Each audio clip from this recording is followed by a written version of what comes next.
Welcome back, folks. Today is another exciting day because I am going to share you the technique I am using on how to making money with the FB Reels, at the same time making money with the affiliate program.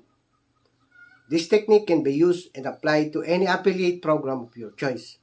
But in this video, I will be using the Lazada affiliate program. So if you want to try the Lazada affiliate program, I will add a link in the video description including the referral code. You're going to need it. Guys, if you like this kind of video, please consider subscribing, give me a massive thumbs up, and smash the bell to get notified each time I upload a new video. This time I will be using my Android phone in creating and editing the video. So you can follow this technique using your Android phone.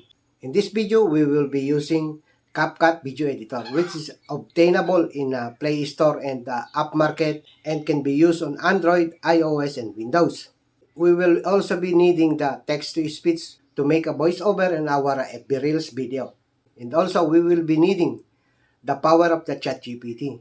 If you don't have a ChatGPT account, you can create it. It is free. I will also include it in the description of this video. Also, you will be needing a notepad editor so you can temporarily save the generated output of the ChatGPT. Our Facebook account at least 5,000 followers to enable the ads on Reels.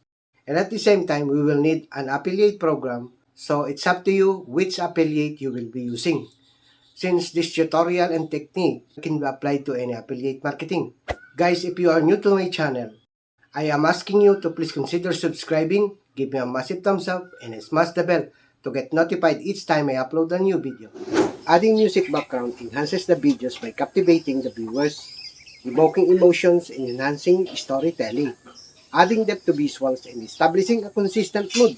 It engages, resonates, and amplifies the impact of the visuals, creating a captivating and memorable experience.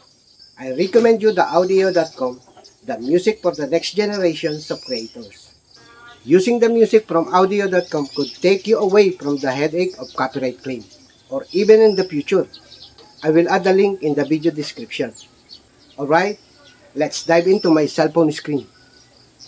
Search for the product you want to promote, and once you found the product, you will need to download the images, and at the same time you need to copy the product information. Once you have copied it, open up the ChatGPT.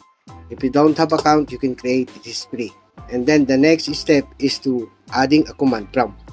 So this is the prompt I am using. Don't worry, I will add this command prompt in the video description. And then you need to select the topic and paste the product you have copied. And then select all and copy, and you will need to paste it on the ChatGPT website.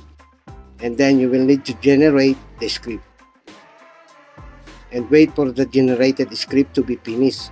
You will need to select it all and copy it, and then delete the unnecessary words or sentence.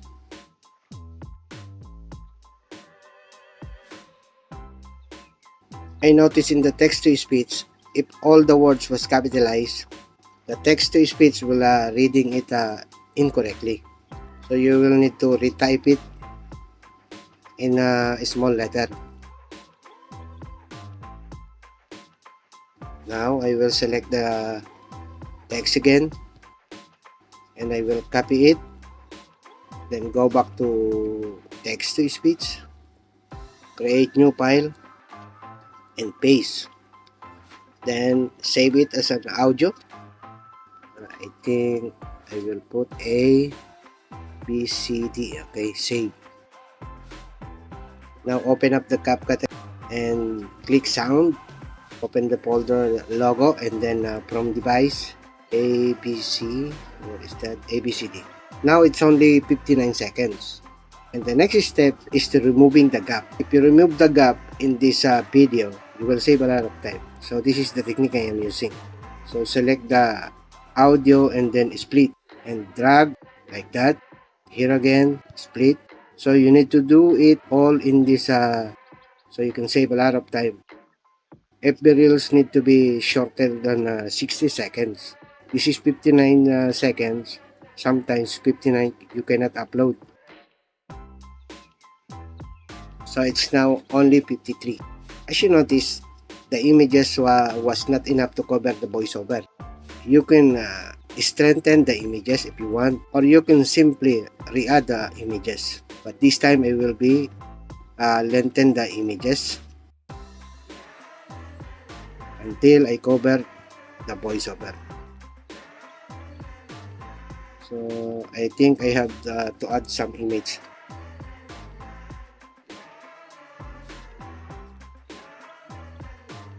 And then the next you will need to change is the ratio. So go back here in the lower part, you need to find the ratio. You will need to use the 9:16.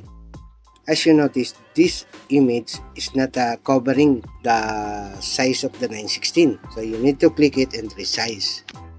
Right? And then, are you seeing the diamond in the middle? So you need to click the diamond and then drag the images here and then go to the ending of the image. Click again the diamond. This time you will be dragging like this. So you will need to do that on all of these images.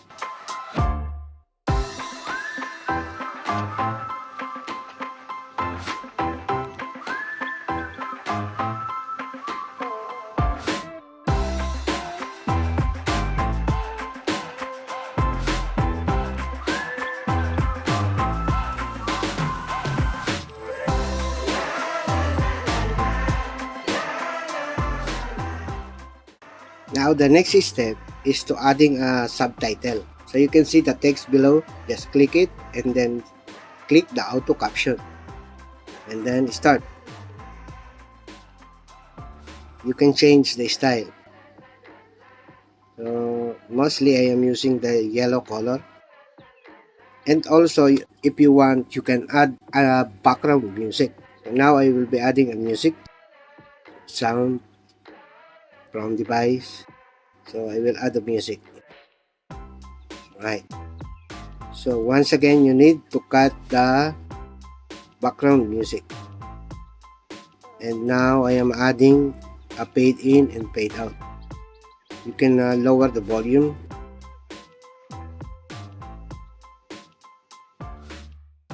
And now you can export these images that you have downloaded from your affiliate and converted into a video. So now I will export it.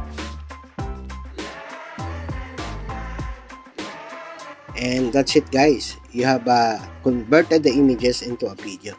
I am suggesting you to watch this video, The Power of Hashtag, to increase the visibility of your video reels. So once the visibility has been increased, there is a chance that you will earn more money from your FB reels, at the same time making money from the affiliate that you have promoted. And that's it, guys, on how to making money with the FB reels, at the same time making money with the affiliate program. So if you like this video, please consider subscribing, give me a massive thumbs up, and smash the bell to get notified each time I upload a new video. See you next time.